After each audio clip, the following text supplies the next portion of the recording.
사도행전 12장 1절부터 25절까지 12장 전체를 함께 읽었습니다. 이 부분은 예루살렘 교회에 미친 2차 핍박, 2차 박해에 해당됩니다. 1차 박해는 7장 스데반의 순교로 해서 교회에 미친 큰 핍박, 박해가 있었습니다. 물론 그 전에도 4장, 5장에 보면 핍박, 박해의 전조가 있었습니다. 그 전조는 뭐였냐면 사도들, 교회의 지도자들이었던 사도들을 협박하고 다시는 예수의 이름으로 전하지 못하게 하고 그들을 체포에다가 그들을 때리기도 하고 폭력을 행사해서 그들을 겁주고 그래서 사도들로 하여금 그 지도력을 상실하도록 했었는데 사도들이 오히려 기죽지 아니하고 더 담대히 하나님의 말씀을 전하게 되었었습니다. 그래서 그것이 이제 교회 전체에 미치는 그런 핍박으로 교회의 핍박, 그래서 그 개인적인 사도들에 대한 핍박이 아니라 이제 교회에 미치는 핍박으로서는 7장 스데반의 죽음과 더불어서 큰 박해가 있었습니다. 그래서 교인들이 이제 예루살렘 성도들이 예루살렘을 머무르지 못하고 유대와 사마리아와 땅끝까지 터져서 피신을 하게 되었는데 그 피신이 오히려 복음을 확산시키는 계기가 된 그런 모습을 우리가 볼 수 있었습니다. 오늘은 여기는 2차 박해의 모습입니다. 자, 오늘 본문은 1절에 보면 그때라고 시작됩니다. 그때라는 단어가 우리 11장 성경 있으신 분은 잠깐 보시면요. 11장 19절 우리 지난주 설교 본문의 시작도 똑같이 그때라고 시작됩니다. 그래서 11장 19절에 그때 또 오늘 12장 1절에 그때 이렇게 시작됩니다. 그때가 언제냐면 11장 앞부분 1절에서부터 18절까지 있었던 예루살렘 교회의 회의라기보다는 우리가 보통 예루살렘 교회 회의하면 15장을 보통 얘기를 하거든요.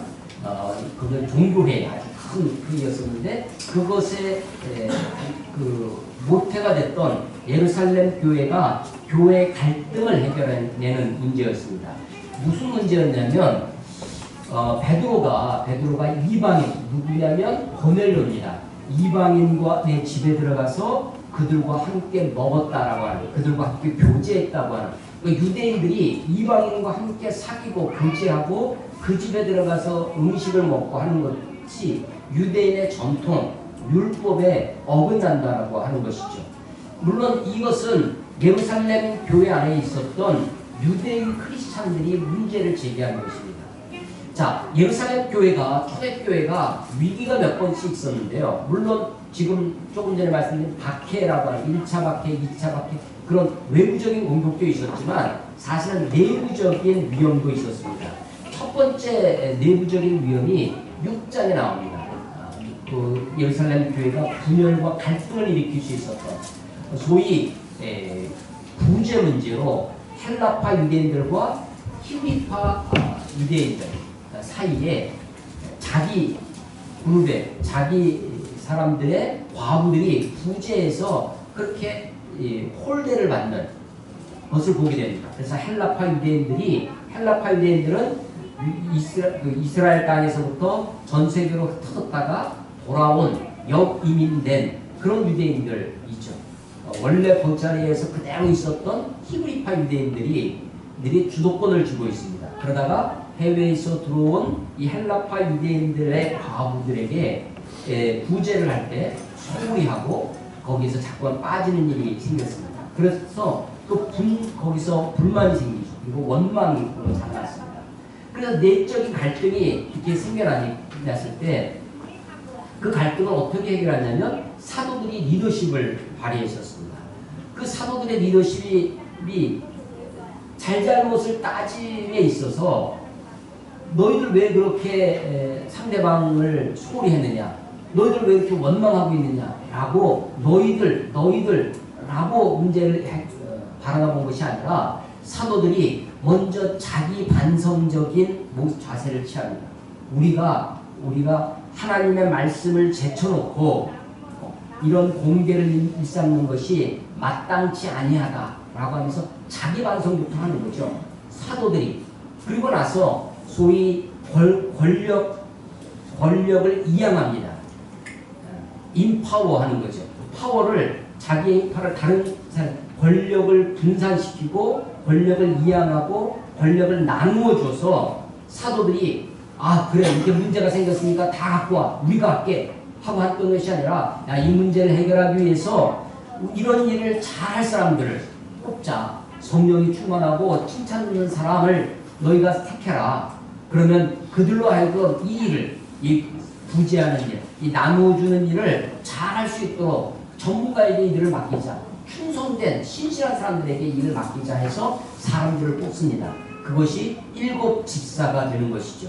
그 7 집사 중에 한 사람이 스데반입니다. 그래서 첫 번째 갈등의 위기, 예루살렘 교회가 서로 분열하고 싸우고 갈라지려고 했을 때 사도들이 취한 태도를 보면 남의 잘못을 지적하고 남들을 헐뜯고 야단치고 책망하는 것이 아니라 자기 반성을 먼저 하고 본질에 충실한 것이 뭐였냐면 교회는 말씀과 기도가 이것이 생명이다. 그래서 우리는 말씀과 기도에 전념하리니 라고 하면서 하나님의 말씀을 제쳐놓고 이런 일을 우선시하는 것을 우리가 막기 위해서 사람들을 세우자라고 했던 거죠. 그것이 오히려 교회를 새롭게 하고 교회를 하나 되게 했었습니다.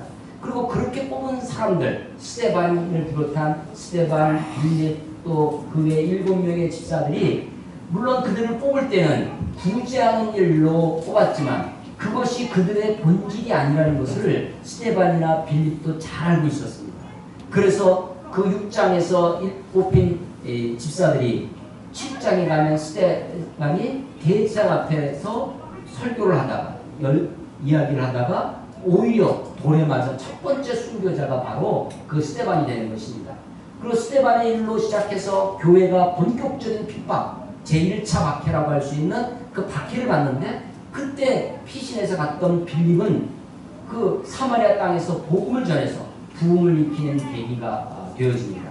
자, 이 1차 대박해, 1차 예루살렘 교회에 대한 그런 박해는 누구로부터 온 거였냐면 그것이 대제사장들 그리고 사두개인들로부터 오는 것입니다. 다시 말해서 1차 박해는 종교 권력들, 종교 교권주의자들로부터 박해가 왔습니다. 그런데 이 12장 두 번째 박해는 지금 그때라고 했는데 그때가 바로 예루살렘 교회 두 번째 갈등의 위기를 그들이 해결했을 때였습니다. 두 번째 갈등은 뭐였냐면 첫 번째 갈등은 부재 문제였습니다.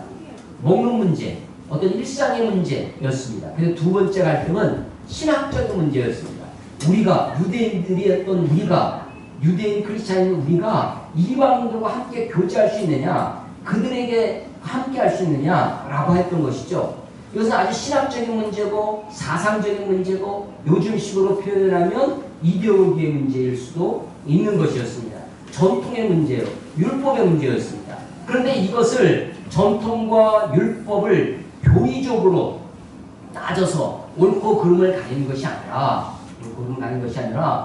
하나님께서 미리 베드로에게 환상을 주시고 그리고 고넬료에게 환상을 주셔서 둘이 만나게 하시고 고넬료라고 하는 이방인의 대표자, 그 당시 유대 땅을 직접 통치했던 백부장, 이탈리아 부대, 로마의 군대 장교였던 이 백부장의 회심 사건을 통해서 그들이 말씀을 받고 말씀 앞에 회개하고 그들이 침례를 받는 그런 놀라운 일들을 베드로로 하여금 경험하게 했다는 것이죠.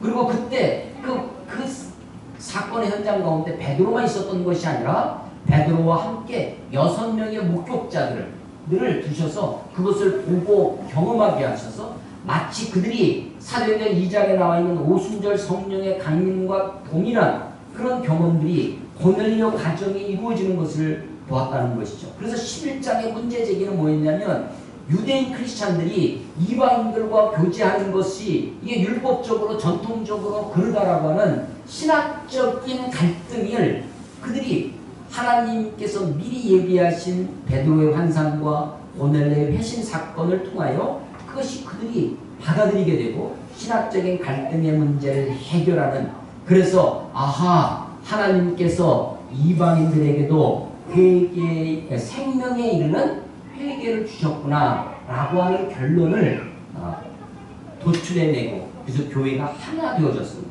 그래서 그때 그렇게 교회의 갈등이 해결되는 그때 11장 후반부에 있는 것은 그들이 이방의 땅에 가서, 특별히 안디옥 땅에 가서 복음이 지리적으로 확산되어지고 복음이 인종적으로 확산되어서 유대인에게만 복음을 전하던 것을 이제 헬라인에게도 복음을 전하고, 복음이 이제 수량적으로 확산되어지고 복음의 사역의 내용이 말씀을 전하는 그 말씀 사역에서 뿐만 아니라 예루살렘 교회의 궁핍함, 예루살렘 교회의 경제적인 곤고함을 해결하기 위하여 구제의 손길, 구제로까지 사역의 내용이 확산되어졌다라고 하는 것이 바로 지난주의 말씀이었습니다. 기억하십니까? 예. 자, 그때 그래서 이 그때라고 시작되는데, 그렇게 교회가 갈등의 위기에서, 신학적인 갈등에서 그것이 해결되어졌을 때 사탄이 그것을 놓치지 않냐고 이 교회를, 예루살렘 교회를 공격해 옵니다. 그래서 2차 박해가 시작됐죠. 자, 1차 박해는 스데반의 순교로부터 시작된 그 1차 박해는 누구로부터 왔다고 말씀드렸냐면 교권주의자들, 종교 권력들, 대장으로부터 왔습니다. 그런데 12장에 나와 있는 이 2차 박해는 누구로부터 온 거냐면 헤롯으로부터 옵니다. 정치 권력으로부터 오는 것이죠. 그래서 교회가 이제 종교 권력으로부터도 공격을 받고 정치 권력으로부터 공격을 받는데, 그것을 하나님이 어떻게 이기게 하시고 그 속에서 교회의 본질을 어떻게 지켜가게 하시는지를 오늘 12장에서 우리에게 말씀해 주고 있다라고 하는 것입니다. 그때 12장 1절에 그때 헤롯 왕이 손을 들어서 교회 중에 몇 사람을 해하게 하여, 교회 중에 몇 사람을, 그러니까 교회 처음 헤롯의 의도는 교회를 싹 없애버리려는 것이 아니었습니다. 교회 중에 몇을 시험 삼아, 이런 뜻입니다. 시험 삼아 교회 중에 몇을 해야 했습니다. 그새 타켓이 누구였냐면 2절에 나와 있는 요한의 형제 야고보입니다. 야고보가 칼로 죽임을 당합니다. 아마도 이것은 참수였습니다. 참수하십니까? 목을 자르는 거죠. 목을 자르는 거죠. 친례 요한이 그렇게 참수를 당해서 헤로디아의 그 딸로 하여금 이 쟁반에다가 친례 요한의 목을 짠 그것을 가지고 오게 했었던 아주 비참한 사건이 있었는데, 이것도 이 야고보는 세베대의 아들, 예수님의 제자 중에 요한의 형제 야고보, 세베대의 아들 야고보입니다.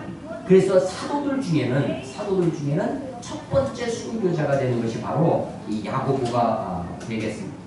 자, 그래서 교회 중에 며칠 해하려고 하고 그 타겟으로 야고보를 죽였는데, 3절에 보니까 유대인들이 이 일을 기뻐하는 것을 보게 됩니다.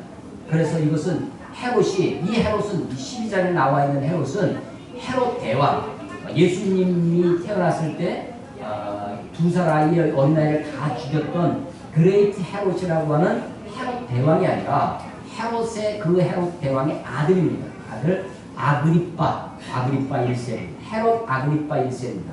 이 헤롯의 아들인데 아버지를 닮아서 아주 잔인한 왕이었고, 아버지 헤롯도 그렇지만 이 아들 헤롯도 유대인이 아니었습니다. 정통 유대인이 아니라 혼혈족 이두메인입니다. 그러니까 에돔 족속이에요. 에돔이 누구의 후예냐면 에서, 이삭의 쌍둥이 아들 야곱과 에서의 후예들이 에돔 족속이 되고, 그것이 나중에 이두메인이 됩니다.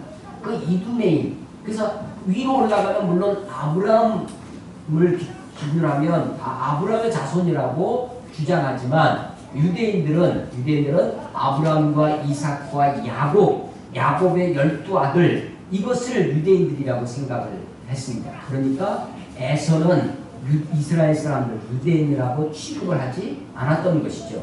그것이 지금도 이스라엘 땅에 아랍과 이스라엘의 갈등의 씨앗이 되고 그것이 문제의 원인이 되고 있는데 이때 당시도 그랬습니다. 그래서 헤롯이 굉장히 천재였어요. 아버지 헤롯, 그레이트 헤롯이라고 하는 헤롯 대왕이 로마에서 공부를 할 때, 로마에 가서 공부를 할 때 아주 꽃미남이었고 천재적인, 그래서 그 당시 요즘 같은 박사학위 제도는 없었지만 그와 비슷한 제도가 있었는데 그런 굉장히 여러 개 가지고 있어서 로마의 귀부인들이 그렇게 좋아했답니다.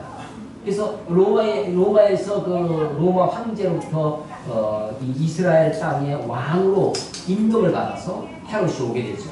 그래서 헤롯이 죽은 다음에는 헤롯만한 사람이 나오지 못했습니다. 근데 헤롯이 너무나 추앙을 받아서 유대인들 가운데, 유대 종파 가운데요. 유대 종파가, 우리 여기서 종파라고 하는 것은 우리 지금 우리 기독교 안에 우리 침례교, 장로교, 감리교, 성결교 종파가 있지 않습니까? 유대교 안에도 파가 있었습니다. 그러니까 대표적인 파가 바리새파입니다. 그리고 사두개파, 그러니까 대표적인 파고, 그 다음에 있는 게 에세레파, 이런 것이 있습니다. 열신당. 또 하나가 있는데 아주 극우 정당이 하나 있어요. 요즘은 극우 정당이 뭘까요? 서북 청년단 이런 걸까요? 극우 청년단, 극우적인 그런 파가 하나 있었는데 그것이 뭐냐면 헤롯당이라는 것이 있었어요. 어떻게 생각했냐면 헤롯이야말로 지금 로마로부터 지배를 받고 있는 이민족을 나라를 굳건하게 하고 나라를 새롭게 할 수 있는 사람이다. 저 사람처럼 해야 된다. 헤롯이 막 건축도 아주 대단한 건축을, 성전도 보강을 하고요, 성전도 증축을 하고 여러 가이사랴의 헤롯이 여러 건축물들, 로마 경기장도 짓고 해서 이 헤롯이 아주 일반 정치에서는 굉장한 탁월한 정치가로 그렇게 여겨졌었습니다. 그런데 이 헤롯이 죽은 다음에 여러 아들들에게 땅을 나누어 주죠. 그래서 성경에 보면 그것을 나누어 줬다 해서 분봉왕이라고 합니다. 그 중에 하나가 이 헤롯입니다. 12장에 나오면 아마도 이때는 AD 44년경 정도 됐을 것이다 라고 생각하는데요. 예수님이 십자가에 AD 30년, 33년 그때는 적어도 10년 이상의 세월이 지난, 예수님이 십자가에 죽으시고 부활하신 다음에 그때쯤입니다. 교회가 생겨나온 오순절 성령의 강림으로 사도행전 2장부터 약 10년 정도 세월이 지난 것이 바로 이 12장의 사건이죠. 헤롯 아그리빠가 야고보를 죽이는데 보니까 유대인들이 좋아하는 것입니다. 헤롯 대왕도 유대인들의 환심을 사기 위해서 성전을 증축을 했습니다. 왜냐하면 자기가 혈통적으로 유대인이 아니라는 것을 자기가 알고 있었거든요. 그래서 자기가 이 유대 땅을 통치하려면 유대인들의 환심을 사기 것이 필요했습니다. 그래서 아버지 헤롯은 성전을 증축하는 것으로 그렇게 유대인들의 환심을 살려고 했는데, 이제 이 아들 아그리빠는 유대인들의 환심을 사기 위해서 유대인들이 싫어하는 교회 중에 몇 사람을 시험 삼아 죽였습니다. 그게 야고보입니다. 야고보를 참수했어요. 근데 유대인들이 막 쪼가는 거예요. 아, 됐구나. 그러면 이제 이 교회를 더 없애야 되겠다 하고, 그래서 이제 교회의 수장이라고 생각했던 베드로를 독에 가두는 것입니다. 3절을 보면 무교절이라는 말이 나오고요. 그리고 4절은 6월절 후에 그 베드로를 잡아다가 무교절 때 잡아다가 6월절이 끝난 다음에 베드로를 처형하려고 그렇게 계획하고 있었습니다. 6월절과 무교절은 사실은 붙어있는 절기입니다. 6월절은 월자마다 패스오버, 뛰어넘다는 거죠. 이스라엘 백성들이 출애굽할 때 마지막 재앙, 10번째 재앙 중에 마지막 재앙, 장자의 죽음, 모든 첫 번째 태어나는 것은 다 죽이는 거예요. 하여간 자녀가 있다면, 자식이 있다면, 사람이나 짐승까지도, 소도 첫 번째, 양도 첫 번째 낳은 새끼가 있으면 다 죽는 거예요. 그래서 온 애굽 땅이 죽음으로 가득 찼던 그 재앙에 양을 잡아서 피를 발라놓으면 문에 기둥, 이 설주와 임방에 피를 바르면 피를 보고 죽음의 사자가, 죽음의 사자가 넘어갔다 해서 6월 패스오버 파사흐라고 하는 유대인의 절기가 있어요. 이 6월절을 일주일 동안 지냅니다. 근데 이 일주일 동안 어떻게 지내냐면 6월절 그 밤 첫 번째 그 밤은 양을 잡아먹어요. 양을 먹는데 그 다음부터 일주일간은 누룩을 넣지 않은 누룩을 제거한 누룩은 이스트입니다.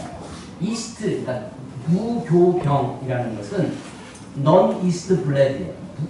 발효시키지 않은 떡, 개떡 같은 것입니다. 옛날에는 효모가 없었기 때문에 그런 것 이스트를 개발하지 못해서 주로 이렇게 시간을 오래 둬야 빵이 부풀고 밀가루가 부푸는 거죠. 근데 너무나 급하니까 이것을 불리게 할 수 있는 누룩을 만들 수가 없었습니다. 그래서 누룩 없는, 근데 오히려 하나님은 뭐라고 하시냐면 너희 중에 누룩을 제거해라.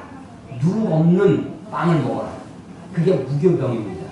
개떡 같은 건데 맛도 없죠. 먹기도 잘 씹어지지도 않습니다.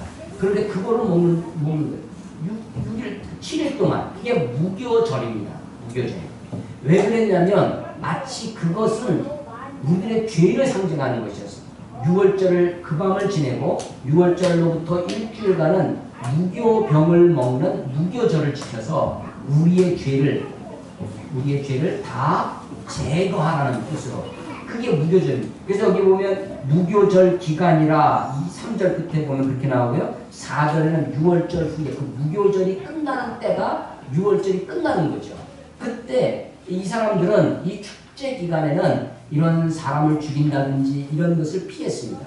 예수님도 6월절에 어린 양으로 십자가에 달리시는데 금요일 날 아침에 새벽에 체포돼서 급하게 재판을 받고 그날 십자가에 못 박히고 그날 예수님을 왜냐면 그 금요일 저녁부터 6월절이 시작됩니다.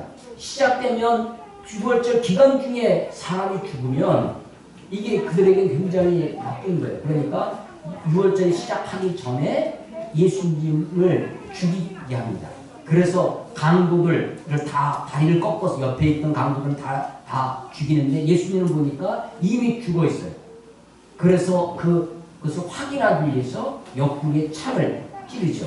옆구리에 창을 찔렀더니 물과 피가 함께 해서 예수님의 예수님이 죽었다는 것을 확인하는 장면이 있어요. 그래서 급하게 십자가에 내려서 장사를 지냅니다. 6월절 시작하기 전에 본격적인 금요일 저녁 시작되기 전에 그래서 장사를 지내서 예수님의 무덤 속에 예수님을 안치하게 되는 것이죠.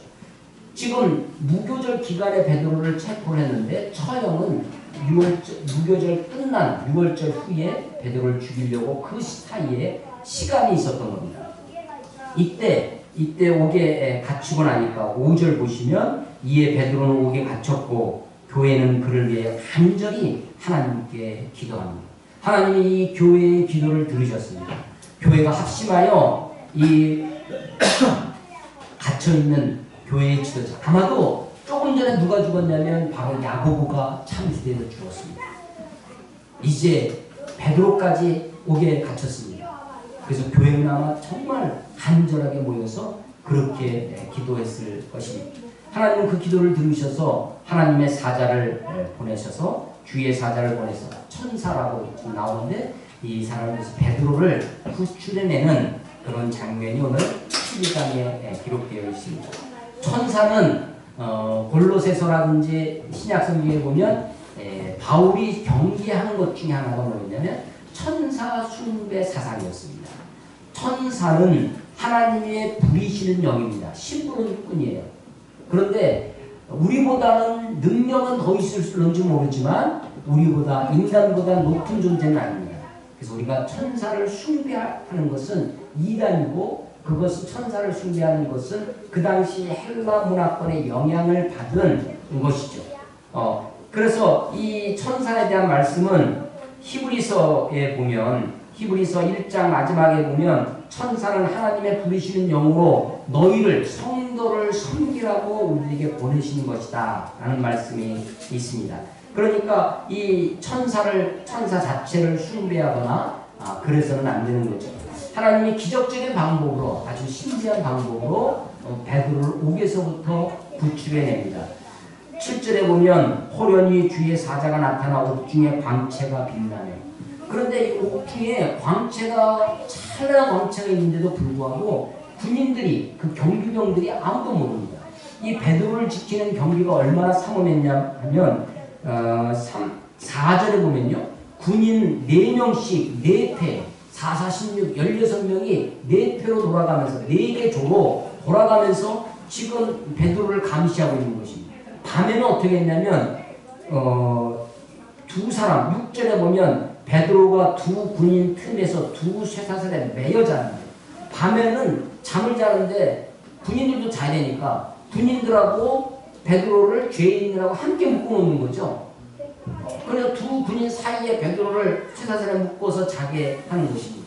그런데 그 속에 아주 찬란한 광채가 빛나는 것입니다. 근데 아무도 이 군인들이 그것을 알지 못했습니다.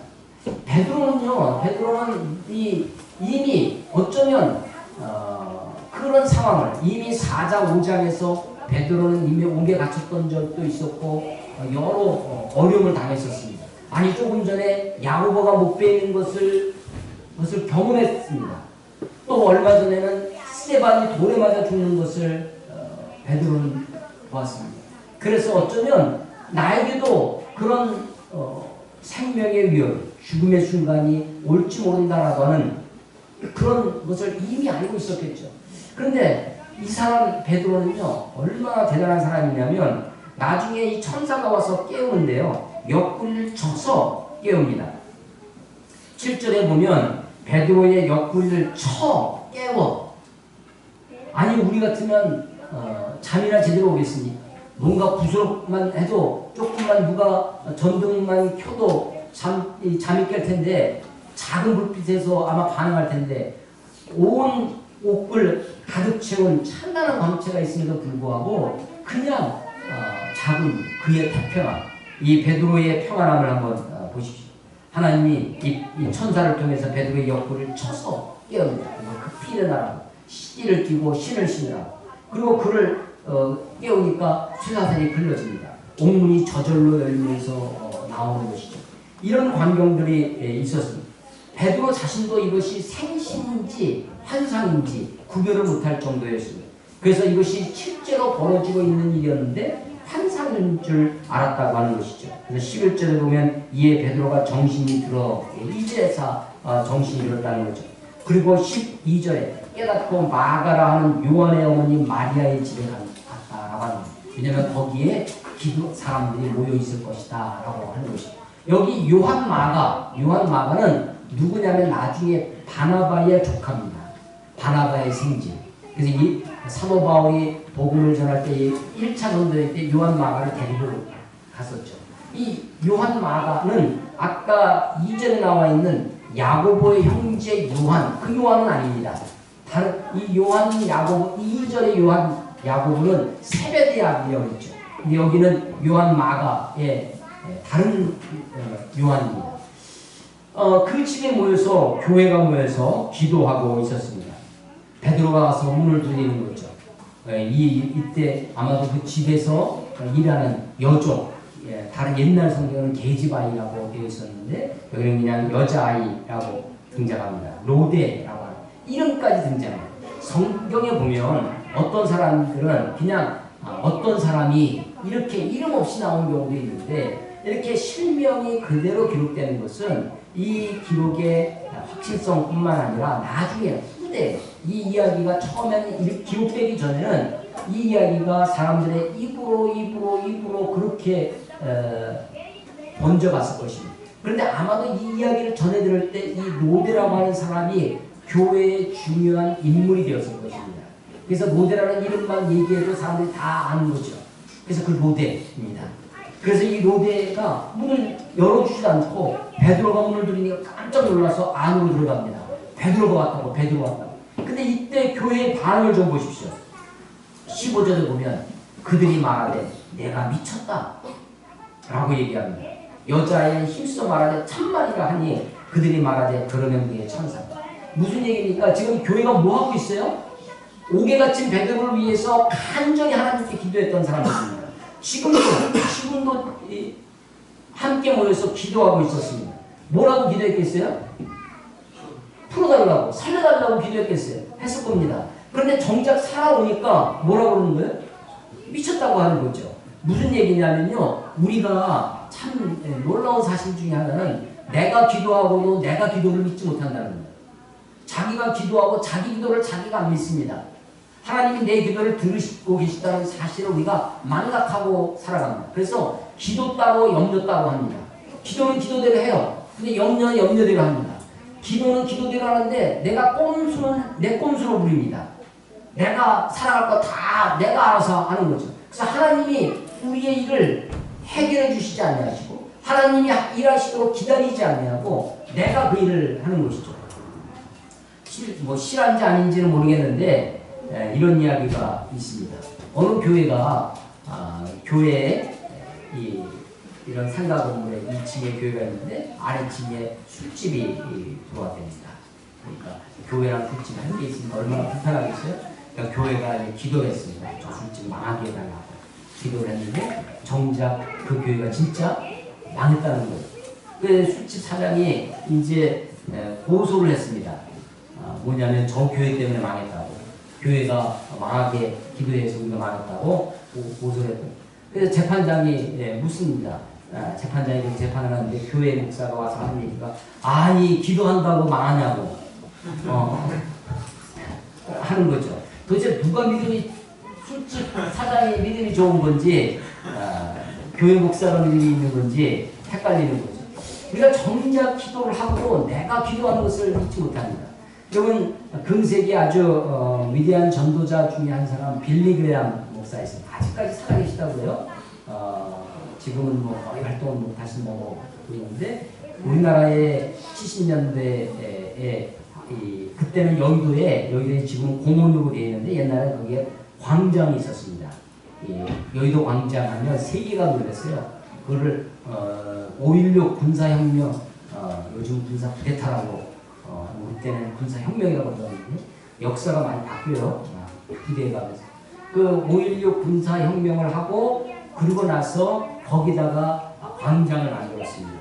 군인들 국군의 날 퍼레이드도 거기서 하고 무슨 뭐 국가적인 시위도 할 때도 중고등학생들 막 거기다가 모아놓고 데모하고 했던 겁니다.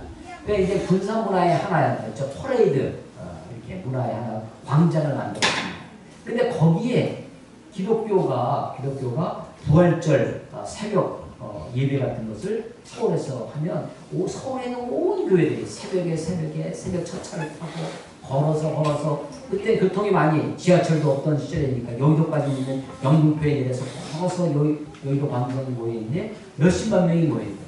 빌리 그레함 전도대회 때 1976년으로 아마 기억하는데 그때는 100만 명이 모였어요. 여의도 광장. 그 광장에 100만 명이 모여서 빌리 그레함이 막 전도하는 거죠. 그래서 전 세계가 놀랐습니다. 한국 교회, 한국으로 놀랐어요. 근데 그 빌리 그레함의 일화 중에 이런 것이 있습니다. 빌리 그레함 아들이 맨날 찰리 그레함이라고 아마 제 기억이 있는데 어느 날 고등학교를 다니고 있다가 고등학교를 졸업하지 않았는데 보통 이제 미국 고등학교 졸업하고 하면 다 독립하고 이렇게 하지 않습니까? 근데 학교도 졸업하지 않았는데 아버지한테 어느 날 와가지고 자기가 독립하겠다는 거예요. 그 아버지 없는 먼 곳에 가서 살겠다는 겁니다. 우리 같으면 그래서 너 왜 그러냐 했더니 사람들이 나를 찰리 그레함으로 여기지 않냐고 빌리 그레함의 아들 찰리로 그렇게 여긴다는 거예요. 그래서 그것이 늘 부담이고 힘들어서 자기는 혼자 아무도 없는 곳에 가서 내 인생을 살겠노라고 그렇게 얘기했다는 거죠. 우리 같으면 어떻게 하겠어요?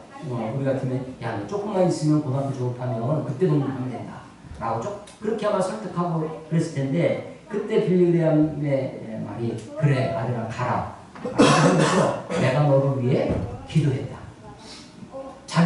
그가 자기 아들을 위해서 기도했다는 거예요. 그리고 그 기도를 빌리 그레함이 믿고 있는 거죠. 그러니까 하나님이 내 기도를 들으셨을 테니까 네가 어느 곳에 가든지 무슨 일을 하든지 하나님 너를 인도해 주실 것이다 라고 하면서 그를 독립시키는 그런 일화를 읽은 적이 있습니다. 우리가 기도하고도 그 기도를 믿지 못하는 거죠. 뭐 옛날 우리 농경사회, 우리는 아주 그 기독교가 우리 한국에 처음 와서 교회가 이제 예배드리다가 모내기를 해야 돼. 비가 오면 가서 또 모내기 하고 되지 않습니까? 근데 뭐 주일날이라고 피해서 오는 게 아니지 않습니까?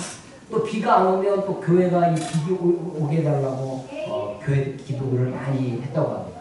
교회에서 모여가지고 함께 기도합니다. 비 오게 해달라고. 그런데 그러고 나서 보니까 교회에 어떤 꼬마 아이가 우리가 함께 모여서 우리가 이게 아주 극한 가뭄이 있으니까 함께 모여서 기도하자라고 해서 함께 모여서 기도하는데 어떤 꼬맹이 하나가 우산을 들고 오는 거죠. 왜냐하면 우리가 그렇게 기도하면 하나님의 기도를 들어서 비가 오게 할 테니까 라고 하면서 꼬맹이가 우산을 들고 온다는 겁니다. 우리가 기도를 하는데 내가 기도하면서 내가 믿지 못하는 거예요. 그래서 기도하면서도 염려가 그대로 남아있어요. 기도하면서도 그 문제를 그대로 끙끙대고 있는 것이죠. 하나님이 그 일을 어떻게 해결하실지, 하나님이 그 일을 어떻게 이끌어 가실지를 하나님께 맡겨드리지 않냐고 내가 여전히 붙들고 있어서 내가 염려하고 내가 걱정하고 내가 꼼수를 부리고 하는 모습을 보게 됩니다. 아니 그런데 그것은 우리들만의 모습이 아니라 초대교회 이들도 보니까 베드로가 살아왔다는 이야기를 듣고 내가 미쳤다고 하고 아니라고 참말이라고 하는데도 재차하는 이야기가 그러면 그의 천사라고 이야기하는 모습을 보게 됩니다. 베드로가 계속해서 두드리니까 그제서야 문을 열어주고 그들이 베드로가 살아난 이 놀라운 것을 함께 경험하게 됩니다. 자, 베드로가 없어졌습니다. 이제 그 옥은 이제 완전히 뒤집히게 됩니다. 헤롯이 베드로를 찾는데 베드로가 없죠. 그래서 파수꾼들을 시문합니다. 그리고 그들을 죽이라고 19절에 보면 파수꾼들이 죽게 됩니다. 나중에 이 헤롯은 어떻게 되냐면 헤롯이 분봉왕이지 않습니까?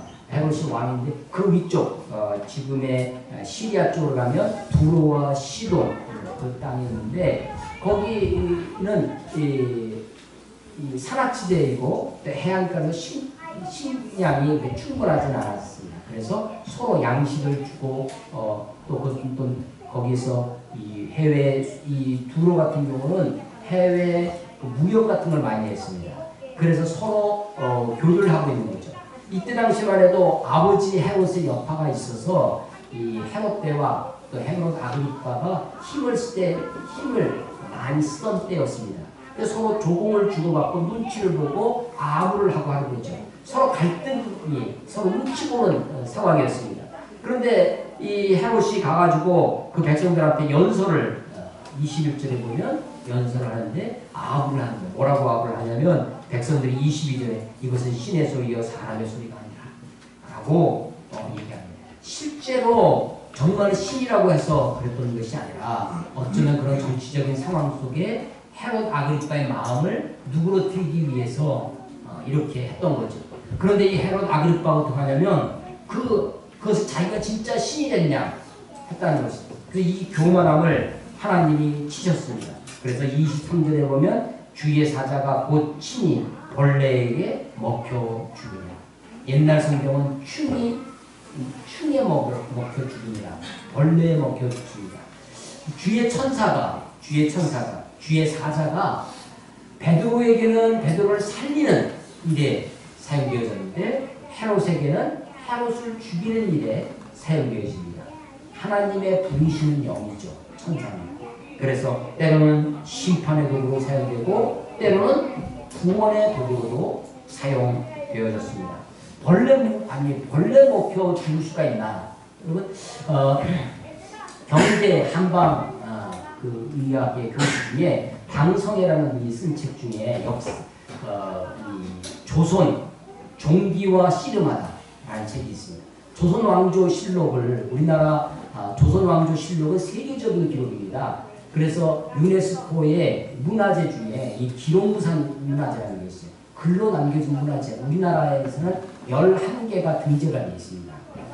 훈민정음 해례본부터 해가지고 조선 왕조 실록 왕들의 조선 왕들의 일기, 일성록, 뭐 동의보감, 뭐 이 대장경, 해인사 대장경, 또 직지신체요절, 옛날 국사 시간에 뭐 들어보고 있지 않습니까? 이런 것들, 또 5.18 광주 기록 이런 것들이 또 놀라운 거는 박근혜 대통령이 된 다음에 작년에 새마을 운동 기록, 또 그 새마을 운동이 벌어질 때 그래서 잘 기록해 놓은 거예요. 그래서 새마을 운동 기록물까지 모두 11개가 등록되어 있습니다.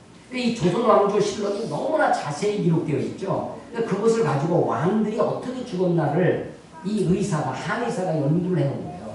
그래서 조선 왕 27왕 중에 12왕이 종기 때문에 시름시름을 하고요. 그 중에 문종이 종기 때문에 죽습니다.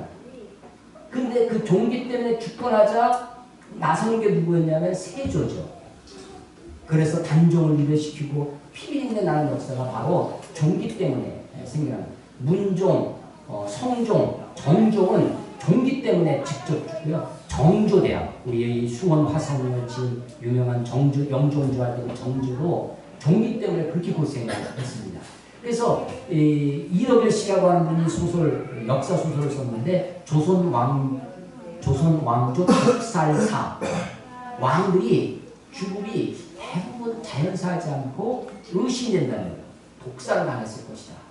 그런데 그것과 다 깊은 관련이 있는 게 종기입니다. 종기를 치료하기 위해서 한약재를 쓰고, 근데 그것 때문에 시름치고 왔다가 며칠 만에 죽는 거예요. 그때 당시에는 뭐 해부하고 뭐 하고 하는 이런 것이 없었기 때문에 그냥 그게 왕이 죽으면 그것으로 묻히고 다음 사람이 왕이 되는 거죠. 그래서 신하들이 왕을 견제하고 왕을 새로운 권력을 하기 위해서 그렇습니다. 그래서 이 종기가 여기서는 종기라고 벌레 물려 죽였다, 벌레 먹혀 죽였다라고 하는데 아마도 종기계통이라고 생각이 되어집니다. 후삼국 시대 경원도 종기 때문에 죽었다고 하죠. 종기가 겉으로 나면 피부 바깥으로 생기면 그게 종기고 안으로 들어가면 그게 종양이 되죠.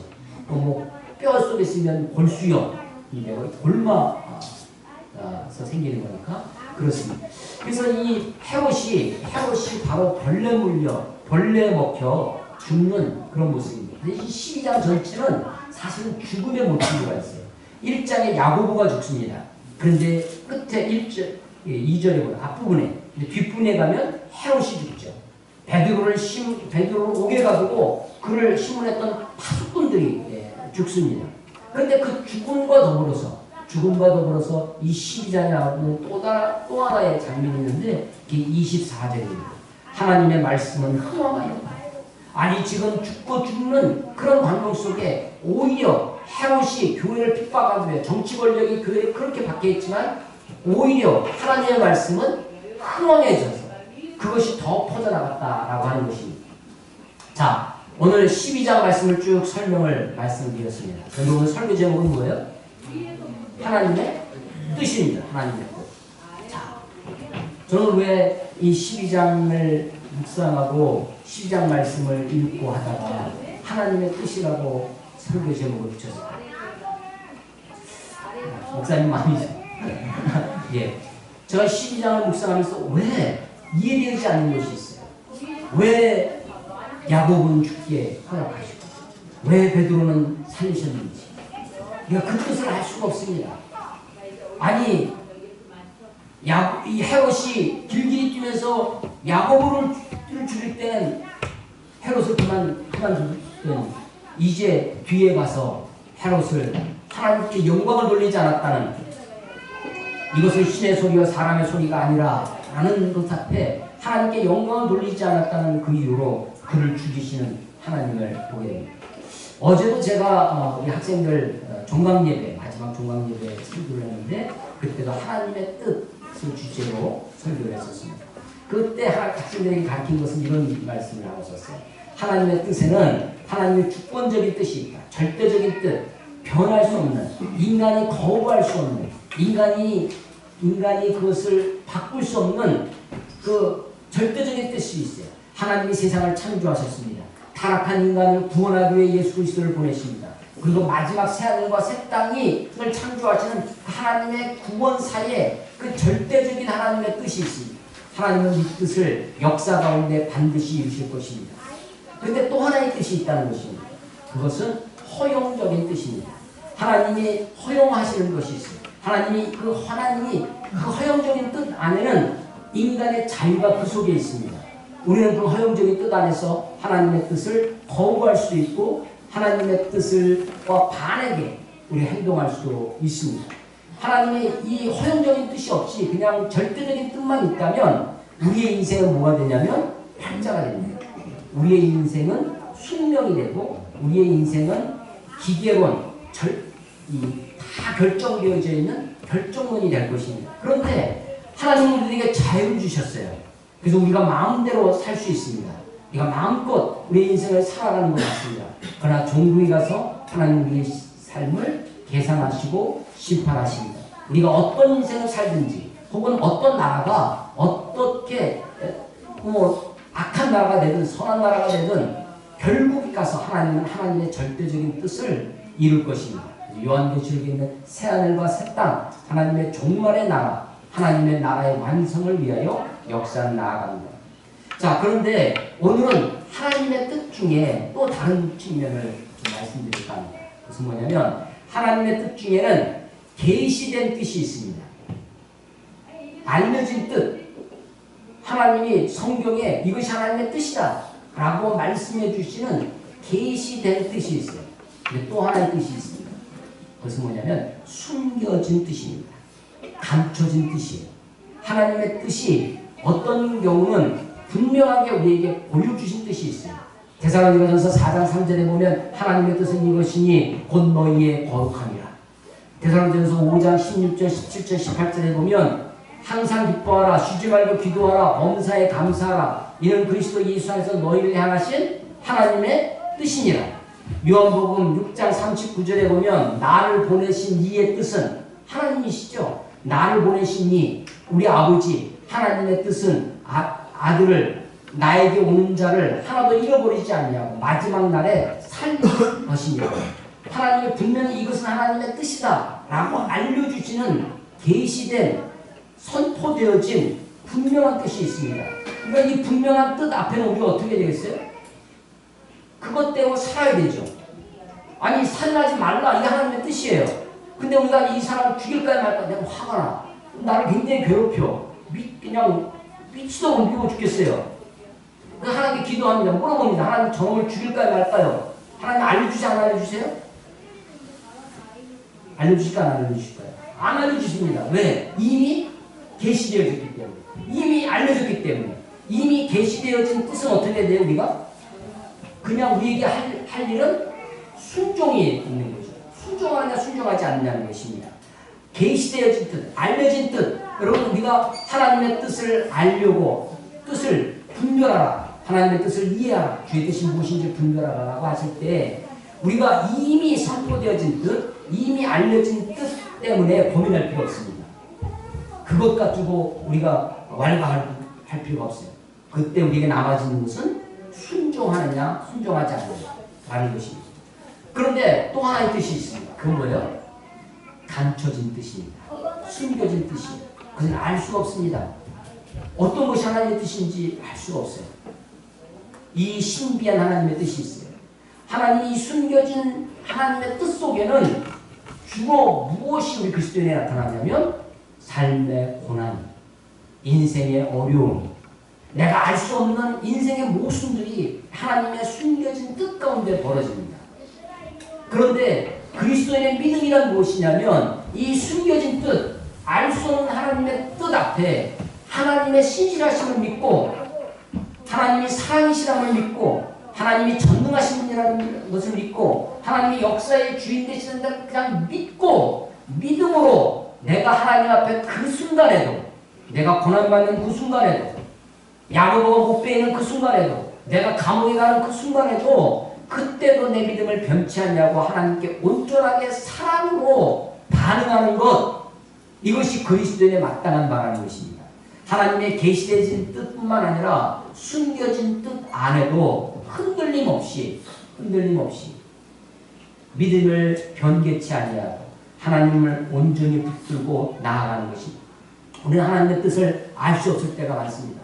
왜 하나님이 나를 이렇게 살게 하시는지, 하나님이 나에게 왜 이런 길을 허락해 주시는지, 우리는 그것을 알 수 없는 하나님의 뜻, 감춰진 뜻, 숨겨진 하나님의 뜻 앞에 내가 어떻게 반응하느냐, 이것이 성숙한 믿음, 하나님이 그것을 통해서 하나님의 말씀을 흥왕케 하실, 하나님의 뜻을 이루어 가실 하나님의 중요한 포인트가 거기에 있다고 하는 것입니다.